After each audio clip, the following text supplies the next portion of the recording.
mengenai tentang edukasi mengenai gender. Kami dari kelompok 1 yang mengatakan saya berdiri Ilham Aziz, saya Ahmad Fakhridi Saputra, Aulia Sadi, Titin Sumantri, Kai Fartiani, saya Rezeki Mutia.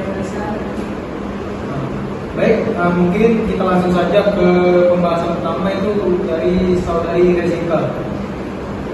Baik, saya akan menjelaskan tentang perbedaan jenis kelamin dan gender.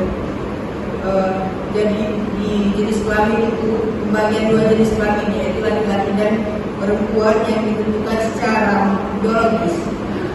Seks juga berkaitan dengan karakteristik fisik dan fungsi manusia, mulai dari kromosom, kadar hormon, dan bentuk organ reproduksinya. Misalnya, laki-laki dan perempuan memiliki reproduksi yang berbeda, baik yang dilihat dari dalam maupun di luar. Demikian pula dengan jenis dan kadar hormon pada tubuh laki-laki dan perempuan. Hal ini disebut dengan karakteristik sex primer. Selain karakteristik sex primer, ada juga karakteristik sex sekunder. Ini adalah karakteristik seks yang terjadi karena adanya perbedaan pada karakteristik seks primer.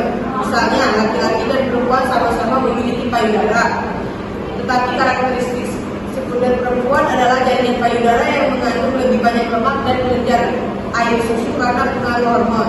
Kendati umumnya seks memiliki perbedaan yang tegas, ada juga sebuah kondisi kelainan bawaan yang menyebabkan seorang lahir dengan gabungan ciri-ciri kelamin laki-laki dan perempuan, yaitu atau sering juga kita temui dengan kelamin ganda, baik secara fisik maupun genetik. Kondisi ini disebut dengan intersex. Contoh adalah sindrom Klinefelter. Kalau gender adalah persepsi masyarakat atau yang mengacu pada peran, perilaku, dan ekspresi dan identitas seseorang, baik laki-laki maupun perempuan. Istilah ini juga erat hubungannya dengan orientasi seksual, misalnya homoseksual, heteroseksual, dan biseksual. Gender biasanya disosialisasikan dengan istilah maskulin dan feminin. Maskulin dihubungkan dengan sifat kelaki-lakian, sedangkan sementara feminin dihubungkan dengan sifat perempuan, seperti mengayomi, lemah lembut, dan perasa. Bagaimana satu kelompok masyarakat menentukan peran atau sifat suatu jenis kelamin bisa berbeda dengan yang lain dan juga bisa berubah seiring berjalan waktu. Misalnya, dahulu sifat maskulin dianggap tidak ada pada wanita dan sifat feminin tidak ada pada pria. Nyatanya sekarang sudah dipahami banyak orang bahwa laki-laki juga bisa mengayomi dan wanita juga bisa memimpin. Istilah lain yang berkaitan dengan gender adalah identitas gender. Identitas gender merupakan bagaimana seseorang memandang dirinya sendiri. Sini saya ingin menyampaikan materi tentang gender. Gender merupakan nilai dan ketentuan-ketentuan yang membedakan identitas sosial laki-laki dan perempuan. Gender adalah perbedaan sifat, peran, fungsi, dan status antara pihak yang satu dengan yang lain, dan bukan berdasarkan pada perbedaan biologis, tetapi berdasarkan relasi sosial budaya yang dipengaruhi oleh struktur masyarakat yang lebih luas. Gender juga merupakan konstruksi sosial budaya yang dapat berubah dan diubah sesuai dengan perkembangan zaman, situasi, dan kondisi. Di sini juga saya ingin menyampaikan tentang kesetaraan gender. Kesetaraan gender merupakan kesamaan kondisi bagi perempuan dan laki-laki untuk memperoleh kesempatan dan hak-haknya sebagai manusia, agar mampu berperan dan berpartisipasi dalam kegiatan politik, ekonomi, dan sosial budaya. Kesetaraan gender adalah suatu kondisi di mana perempuan dan laki-laki menikmati status yang setara dan memiliki kondisi yang sama untuk mewujudkan secara penuh hak-hak asasi dan potensinya bagi pembangunan di segala bidang kehidupan. Perlunya kesetaraan gender di tengah masyarakat bertujuan untuk pembangunan berkelanjutan, tepatnya pada tujuan kelima, untuk melaksanakan tujuan pembangunan berkelanjutan seperti yang sudah ditulis dalam Perpres nomor 59 tahun 2017. Dan tujuan kelima disebut adalah mencapai kesetaraan gender dan memperdayakan perempuan. Kesetaraan gender juga sejalan dengan tujuan pembangunan berkelanjutan, seperti pertama tanpa kemiskinan, kedua tanpa kelaparan,